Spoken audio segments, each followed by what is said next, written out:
प्रेग्नन्सीमध्ये आंबे खाल्लेले चालतात का? आजकाल ओपीडीमध्ये जो तो हेच विचारतोय.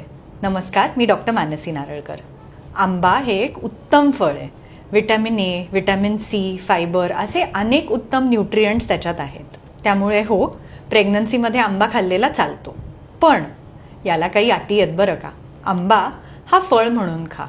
आईस्क्रीम, मस्तानी, मिल्कशेक, आमरस असा खाऊ नका. असं का बरं? कारण हे इतर पदार्थ बनवताना त्याच्यामध्ये खूप प्रमाणामध्ये साखर, क्रीम असे इतर घटक घातले जातात, ज्याच्यामुळे त्या खूप हाय कॅलरी होऊन जातात. शिवाय आंब्यामधले जे वॉटर सोल्युबल विटॅमिन्स किंवा फायबर आहे हे या प्रोसेसमध्ये नष्ट होऊन जातात. 1 वाटी आमरस बनवायला जवळजवळ 2 ते 3 आंबे वापरले जातात आणि आपण हमखास बसल्या बसल्या मस्त 2-3 वाट्या खाऊ शकतो. आंबा खायला बसलो तर इतर वेळेला आपण इतके आंबे एका वेळेस खाऊ नाही शकत, हो की नाही?